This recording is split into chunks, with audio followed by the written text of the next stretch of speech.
साथियों, आज हम पढ़ेंगे उद्योग यानी इंडस्ट्रीज यानी वे जगहें और प्रक्रियाएं जहां कच्चा माल बदलकर तैयार माल में बदला जाता है। तो चलिए शुरू करते हैं।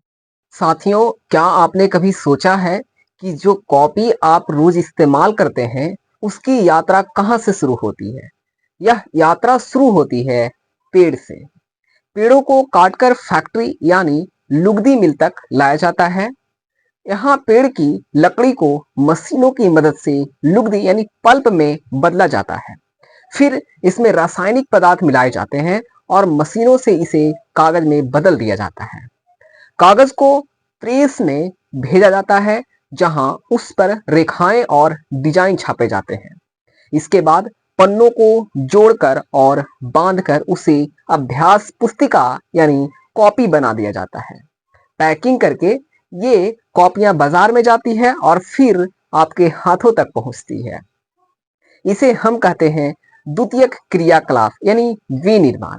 मतलब कच्चे माल को ज्यादा मूल्य वाली चीजों में बदलना, जैसे लकड़ी को लुगदी बनाना, लुगदी को कागज और कागज को कॉपी। ऐसा कि आपने देखा कि लुगदी कागज के रूप में और कागज अभ्यास पुस्तिका के रूप में बदल दिया जाता है। ये विनिर्माण के दो चरणों को प्रदर्शित करते हैं। उद्योग क्या होता है साथियों? तो उद्योग का संबंध आर्थिक गतिविधि से है, जो वस्तुओं की उत्पादन, खनिजों के निष्कर्षण अथवा सेवाओं की व्यवस्था से संबंधित है। जैसे इस प्रकार लोहा और इस्पात उद्योग के वस्तुओं से संबंधित है। कोयला जो है खनन उद्योगों के तो उद्योगों से यानी कोयले को धरती से निकालने से संबंधित है। और वहीं जो है पर्यटक सेवा देने से संबंधित है ना। तो ये सब क्या है? उद्योग है। उद्योग का ही ये रूप है। ठीक है दोस्तों, आपको बात समझ में आ रही है? जैसे जो लोहा होता है, लोहा और इस्पात, तो ये क्या करता है? लोहे के चीजों को बनाता है। कोयला खनन है, जहां से धरती से कोयला को निकाला जाता है। और पर्यटक उद्योग होते हैं जो घूमने फिरने की सेवा देता है, उसको हम कहते हैं पर्यटक उद्योग। तो ये कुछ उदाहरण है उद्योग के। उद्योगों का वर्गीकरण। तो उद्योगों का वर्गीकरण क्या है? तो उद्योगों का वर्गीकरण कच्चा माल, आकार, स्वामित्व के आधार पर को बांटा गया है। सबसे पहले जानते हैं कच्चा माल क्या होता है। तो कच्चे माल के उपयोग के आधार पर उद्योगों कृषि आधारित, खनिज आधारित, समुद्र आधारित और वन आधारित हो, उसको हम कच्चा माल कहते हैं। कच्चा माल किसे कहेंगे? जो उद्योग कृषि आधारित होगा, खनिज आधारित होगा, समुद्री आधारित होंगे और वन आधारित होता है, उसको हम कच्चा माल कहते हैं। आगे है कृषि आधारित। कृषि आधारित क्या होता है? तो कच्चे माल के रूप में वनस्पति और जंतु आधारित उत्पादों का उपयोग करते हैं। को खाद्य संसाधन, वनस्पति तेल, सूती वस्त्र, डेयरी उत्पाद और चर्म उद्योग कृषि आधारित उद्योग के उदाहरण हैं। कृषि उद्योग क्या है? जिसमें कृषि के रूप में उसको लिया जाता है। जैसे वनस्पति हो गया, जंतु है ना, जिसमें खाद्य संसाधन, वनस्पति तेल, सूती वस्त्रों का उत्पादन, ये सब जो होता है कृषि आधारित उद्योग के रूप में जाना जाता है। वही खनिज आधारित उद्योग क्या होते हैं? खनिज आधारित यानी प्राथमिक उद्योग है, जो खनिज अयस्कों का उपयोग कच्चे माल के रूप में करते हैं और इन उद्योग के उत्पाद एवं उद्योगों का पोषण करते हैं। ठीक है दोस्तों, अयस्क से निर्मित लोहा खनिज आधारित उद्योग का उत्पादन है। यह कई अन्य उत्पादों के विनिर्माण के लिए कच्चे माल के रूप में प्रयुक्त किया जाता है। ठीक है दोस्तों, खनिज आधारित उद्योग ये प्राथमिक उद्योग है, जो अयस्कों का उपयोग कच्चे माल के रूप में करते हैं। जैसे भारी मशीनें, भवनों का सामग्री जो है, निर्माण सामग्री, रेल के डब्बे बनाने में, तो ये सब क्या है? खनिज आधारित उद्योग है। ठीक है दोस्तों, आगे है समुद्री आधारित उद्योग। समुद्री आधारित उद्योग क्या होता है? तो सागरों और महासागरों से प्राप्त उत्पादों का उपयोग कच्चे माल के रूप में करते हैं। खाद्य प्रसंस्करण उद्योग और मत्स्य तेल निर्माण इसके कुछ उदाहरण है। यानी सागरों और महासागरों से जो प्राप्त उत्पादन या उपयोग कच्चे माल के रूप में जो किया जाता है सागरों और महासागरों से, उसको हम कहते हैं समुद्री आधारित उद्योग। इसमें क्या आता है उदाहरण के रूप में? तो इसमें आता है क्या? खाद्य प्रसंस्करण, समुद्री खाद्य प्रसंस्करण जो है, और मत्स्य तेल निर्माण जो है आता है समुद्री आधारित उद्योग में। ठीक है दोस्तों, आगे है वन आधारित उद्योग। तो वन आधारित उद्योग क्या होता है? वनों से प्राप्त उत्पादों का उपयोग कच्चे माल के रूप में करते हैं। जिसको लुगदी एवं कागज, औषध, रसायन, फर्नीचर, भवन निर्माण से वनों से संबंधित उद्योग को हम वन आधारित उद्योग कहते हैं। ठीक है दोस्तों, बात समझ में आ रही है? तो ये कुछ क्या है, ये जो है उद्योगों को बांटा गया है। पहला कच्चा माल के रूप में, दूसरा कृषि आधारित उद्योग के रूप में, तीसरा है खनिज आधारित के रूप में, चौथा है समुद्र आधारित उद्योग और पांचवा है वन आधारित उद्योग। कुल 5 मुख्य वर्गों में उद्योगों को बांटा है, वर्गीकृत किया है। चलिए आगे चलते हैं आकार के रूप में। आकार क्या होता है? तो आकार यानी उद्योग के आकार का तात्पर्य निवेश की गई पूंजी की राशि, नियोजित लोगों की संख्या और उत्पादन की मात्रा से है। मतलब आकार का मतलब, कहने का मतलब ये है कि उद्योग के आकार, कितना उसमें पूंजी लगा है, कितना राशि लगा, कितना खर्च हुआ है, उसके ऊपर आकार वो उद्योग को बारे में बताता है। कितने लोग उसमें काम कर रहे हैं, उत्पादन मात्रा कितना है उसमें, तो ये आकार बताता है। यानी आकार के आधार पर उद्योग को 2 भागों में बांटा गया है। पहला क्या है? लघु आकार के उद्योग। लघु मतलब होता है छोटा और बृहद आकार मतलब होता है बड़ा। यानी एक छोटे आकार के उद्योग और दूसरा है बड़े आकार के उद्योग। यानी छोटे कुटूरे में जो आते हैं, छोटे आकार उद्योग में आते हैं कुटूर या घरेलू उद्योग छोटे पैमाने के हैं, है ना। इसको जो कुटीर उद्योग जो घर में हम बनाते हैं उसको हम कहते हैं लघु आकार के उद्योग। यानी इसको हम कुटीर या घरेलू उद्योग, छोटे पैमानों के उद्योग हैं जिसमें दस्तकारों के उत्पादन का निर्माण हाथ से होता है। जैसे टोकरी बुनाई, मिट्टी के बर्तन, अन्य जो बहुत सारी चीजें हैं हाथ से निर्माण होने वाले वस्तुएं, तो ये सब जो है लघु आकार के उद्योग हैं। ठीक है दोस्तों, आपको बात समझ में आ रही है? अगर नहीं आया या फिर कोई प्रॉब्लम अगर हो रही है दोस्तों, तो आप मुझे कमेंट करके जरूर बताएं। ठीक है दोस्तों, आगे चलते हैं। आगे क्या है कि बड़े पैमाने के उद्योग जो बड़ी मात्रा में वस्तुओं का उत्पादन करते हैं, उनकी तुलना में छोटे पैमाने के उद्योग कम पूंजी और प्रौद्योगिकी का उपयोग करते हैं। क्या बताया गया है? बताया यही गया है कि जो बड़े पैमाने के उद्योग जो बड़ी मात्रा में वस्तुओं का उत्पादन करते हैं, उनकी तुलना में जो छोटे पैमाने के उद्योग हैं, कम पूंजी और प्रौद्योगिकी का उपयोग करते हैं। बड़े पैमाने के उद्योगों में पूंजी का निवेश अधिक होता है। ये सही बात है यार, ये होना होगा भी। जो भी बड़े, जितने बड़े जो होंगे इंडस्ट्री होंगे यानी उद्योग जो होगा, उसमें ज्यादा पैसे लगेंगे, ज्यादा निवेश करना पड़ेगा। जो जितने छोटे होंगे उसमें कम निवेश करना पड़ेगा। तो ये बखूबी है। ठीक है। और प्रयुक्त प्रौद्योगिकी शास्त्रीय होती है, जैसे रेशम बुआई और खाद्य प्रक्रमण उद्योग लघु पैमाने के उद्योग हैं। जैसे आप ये देख सकते हैं यहाँ पे। आगे है कि ऑटोमोबाइल और भारी मशीनों का उत्पादन बड़े पैमाने के उद्योग है। जैसे कोई बड़े बड़े ट्रक है, गाड़ी है, छकड़ा है, भारी मशीनें हैं, तो ये सब क्या है? बड़े पैमाने के उद्योग हैं। यहाँ पे बड़े बड़े बृहद आकार के उद्योग में है, छोटे छोटे यहाँ पे नहीं हो पाएंगे। ठीक है दोस्तों, तो ये जो होते हैं 2 प्रकार, जो आकार के रूप में 2 मुख्य भागों में बांटा गया है उद्योग को। पहला है लघु आकार के उद्योग और दूसरा है बृहद आकार के उद्योग। तो मुख्य रूप से 2 भागों में इसको उद्योग को बांटा गया है आकार के रूप में। आगे है स्वामित्व के आधार पर। स्वामित्व के आधार पर उद्योग को निजी निजी क्षेत्र और राज स्वामित्व और अथवा सार्वजनिक क्षेत्र, संयुक्त क्षेत्र और सहकारी क्षेत्र में वर्गीकृत किया जा सकता है। कितने भाग हो गए यहाँ पे? तो दोस्तों यहाँ पे हो गया एक निजी क्षेत्र, दूसरा है राज्य स्वामित्व और तीसरा है सार्वजनिक क्षेत्र, संयुक्त क्षेत्र और अगला है सरकारी क्षेत्र में सरकारी क्षेत्र।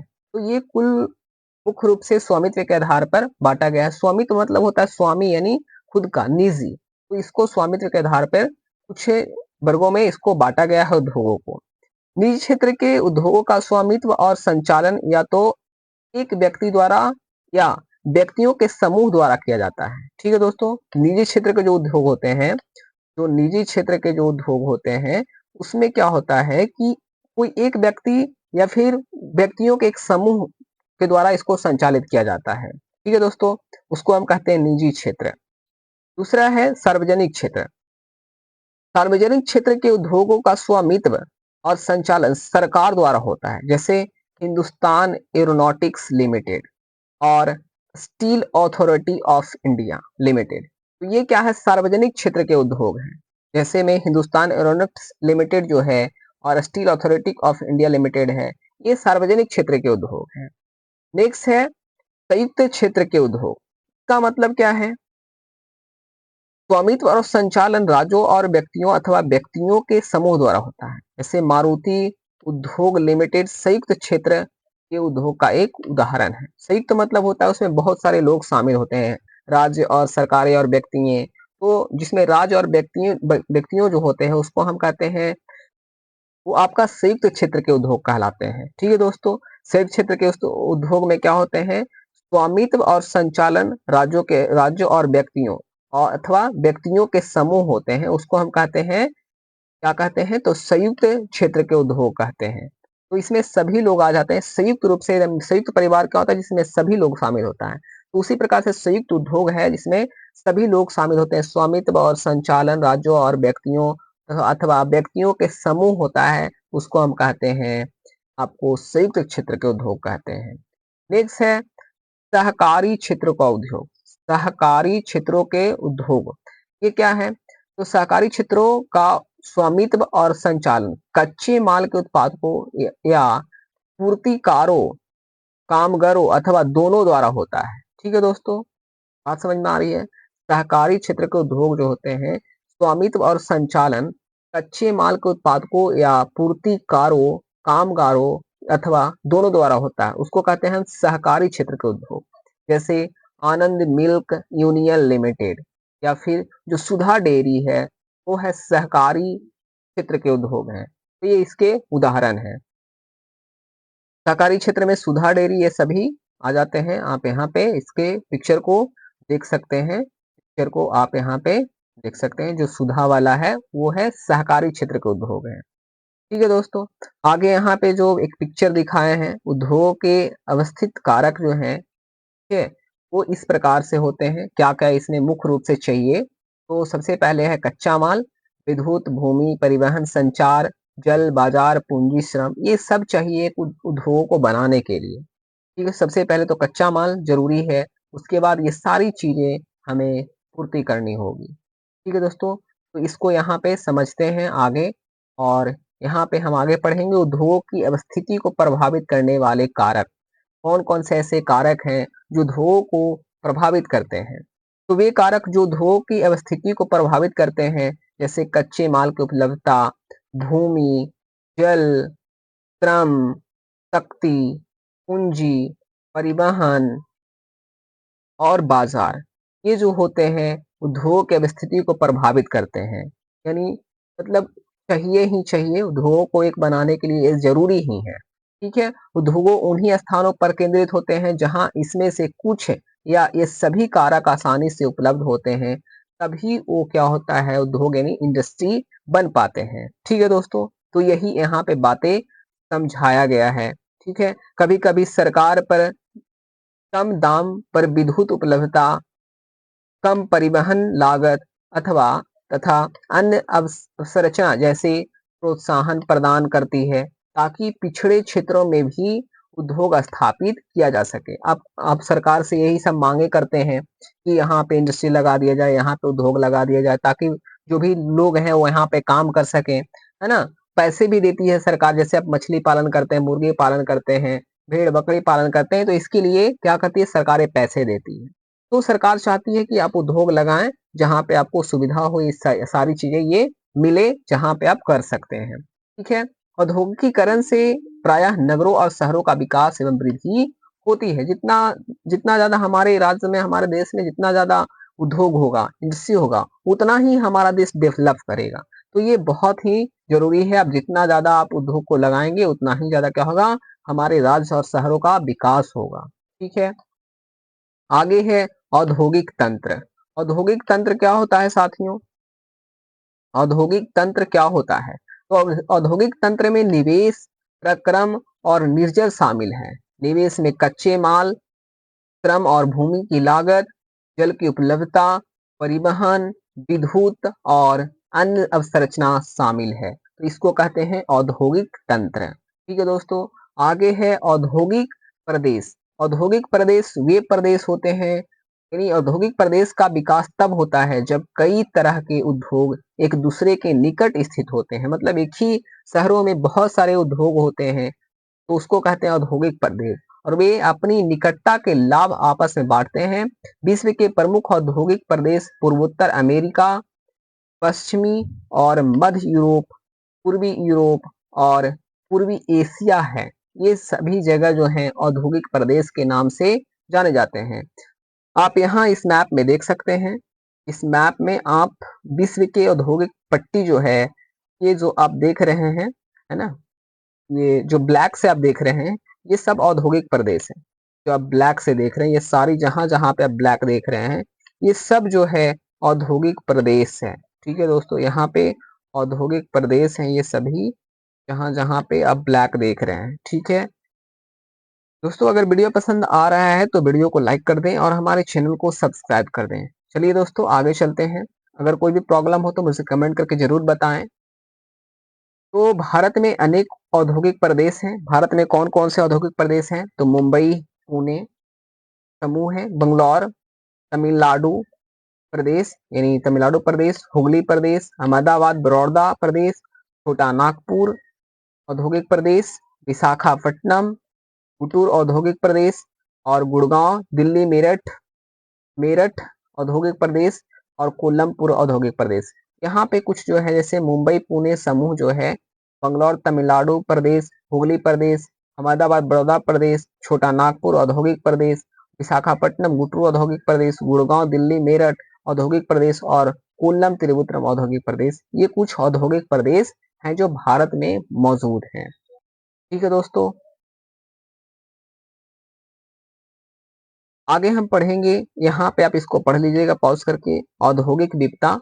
औद्योगिक एक समय का ऐसा टाइम आया था जब बहुत बड़ी औद्योगिक विपत्ति आई थी, बहुत गहरा। ठीक है, तो आप इसको पढ़ सकते हैं, जो बहुत ही खतरनाक था। भोपाल में 3 दिसंबर 1954 को लगभग लगभग 1:30 बजे जो औद्योगिक दुर्घटना हुआ था, इसके बारे में ये है। आप पॉज करके इसको पढ़ लेना। ठीक है दोस्तों, में इसमें बहुत अच्छा ये कहानी है। 1889 में सरकारी सूचना के अनुसार 35,598 व्यक्तियों की मृत्यु हो गई थी दोस्तों।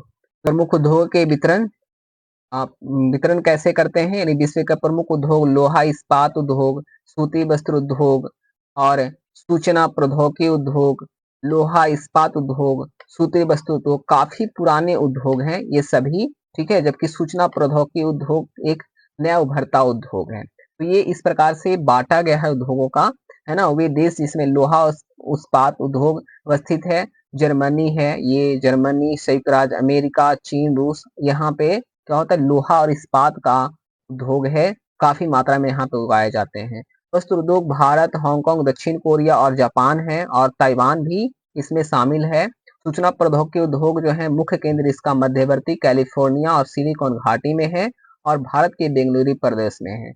ये जो है प्रमुख उद्योग के वितरण है, कहाँ कहाँ पे कौन कौन है। क्या आप जानते हैं, उभरते हुए उद्योग सनराइज उद्योग के नाम से भी जाने जाते हैं। इसमें सूचना प्रौद्योगिकी, स्वास्थ्य लाभ, सत्कार तथा ज्ञान से संबंधित उद्योग जो होते हैं शामिल होते हैं। इसको हम कहते हैं, यानी सनराइज उद्योग, यानी जो बढ़ता हुआ उद्योग होता है उसको हम कहते हैं, उभरते हुए उद्योग को हम कहते हैं सनराइज उद्योग। तो ये सब चीजें प्रौद्योगिकी, स्वास्थ्य लाभ, सत्कार तथा ज्ञान से संबंधित जो उद्योग होते हैं उसको हम कहते हैं। ठीक है, आगे है दोस्तों लोहा इस्पात उद्योग। लोहा इस्पात उद्योग क्या है, तो इसको हम समझेंगे। तो अन्य उद्योग की तरह लोहा जो इस्पात है उद्योग में भी बहुत से लोग निवेश है, प्रक्रम और निर्गत शामिल है। यह एक पोशाक उद्योग है, पोषक उद्योग है। यह एक पोषक उद्योग है जिसके उत्पादन अन्य उद्योगों के लिए कच्चे माल के रूप में प्रयुक्त होते हैं, और इसमें उद्योगों के निवेश में श्रम, पूंजी, स्थान और अवसंरचना के साथ साथ लौह अयस्क, कोयला और चूना पत्थर कच्चे माल के रूप में सम्मिलित है। आगे है इस्पात। इस्पात प्रायः औद्योगिक उद्योगों का मेरुदंड कहलाता है। तो इस्पात है उसको औद्योगिक उद्योगों का मेरुदंड कहलाता है, इसको आप याद रखेंगे। लगभग सारी वस्तुएं जिनका हम लोग उपभोग करते हैं वे या तो लोहा या तो फिर इस्पात से बने होते हैं। ये बहुत ही अच्छा है दोस्तों, बहुत ही इम्पोर्टेंट है, आप इसको याद कर लेंगे। आगे है कि 1800 ईस्वी में पूर्व इस्पात उद्योग वहां अवस्थित थे जहां कच्चा माल, विद्युत आपूर्ति और बहता जल आसानी से उपलब्ध होते थे। वहीं पे इस्पात को वहीं पे इस्पात होते थे, ठीक है। बाद में उद्योग के लिए आदर्श स्थिति कोयला क्षेत्र के समीप नहरों और रेलवे के निकट ये हुई, ठीक है दोस्तों। 1950 के बाद लोहा और इस्पात उद्योग समुद्र पतन के निकट सपाट भूमि के विशाल क्षेत्रों में केंद्रित होना शुरू हो गया। इसको मैं नोट्स बनाकर दे दूंगा आप सभी को। विश्व के प्रमुख लोहा इस्पात उत्पादक क्षेत्र कहाँ कहाँ पे है, तो जो आप देख रहे हैं बिंदु, वहाँ वहाँ पे जो है लोहा प्रमुख इस्पादक उत्पादक क्षेत्र है, ठीक है। यहाँ पे लोहा उत्पादक क्षेत्र है, इस प्रकार से ये आप देख सकते हैं। जहाँ जहाँ पे ये ब्लैक आप देख रहे हैं वहाँ वहाँ पे लोहा इस्पात उत्पादक क्षेत्र के रूप में जाना जाता है, ठीक है दोस्तों। जमशेदपुर बहुत ही इंपॉर्टेंट है, इसको पढ़ना बहुत जरूरी है। जमशेदपुर 1947 से पूर्व भारत में केवल एक इस्पात का कारखाना था, इसको हम Tata iron and steel company limited यानी टिस्को बोलते हैं। यह निजी स्वामित्व में था, यानी कि प्राइवेट था ये, है ना। स्वतंत्रता के पश्चात सरकार ने यह कार्य अपने हाथ में लिया और बहुत सी लोहा इस्पात संयंत्र स्थापित किए। झारखंड में स्वर्ण रेखा और खरकई नदियों के संगम के समीप साकची में सन 1907 में टिस्को की शुरुआत, यानी जो Tata iron and steel company है उसकी शुरुआत 1907 में हुआ था। कहाँ हुआ था, तो साकची में हुआ था, साकची में, ठीक है दोस्तों, आप इसको याद कर लेंगे। बाद में साकची का नाम बदलकर जमशेदपुर रखा गया, ठीक है। इसको बहुत इंपॉर्टेंट है यहाँ से, यानी साकची जो है जमशेदपुर का नाम, पुराना नाम साकची है, उसको बाद में जो जमशेदपुर रखा गया, साकची का नाम बदलकर जमशेदपुर, ठीक है।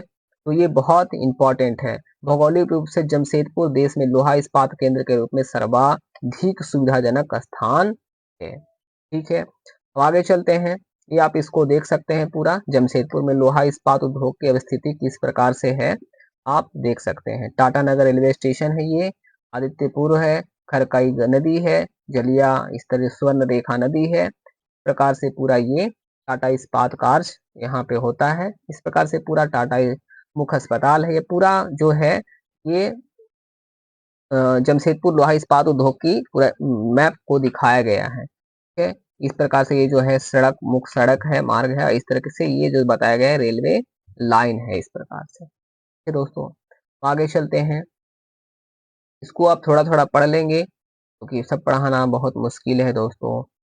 पीटर्सबर्ग क्या है, एक संयुक्त राज्य अमेरिका का एक महत्वपूर्ण इस्पात नगर है, ठीक है। पीटर्सबर्ग के इस्पात उद्योग को स्थानीय सुविधाएं उपलब्ध है, जहाँ पे कच्चा माल जैसे कोयला पीटर्सबर्ग में उपलब्ध है, जबकि लौह अयस्क सिनेसोटा की लोहे की खानों से प्राप्त होता है, ठीक है। पीटर्सबर्ग लगभग 1500 किलोमीटर दूर है।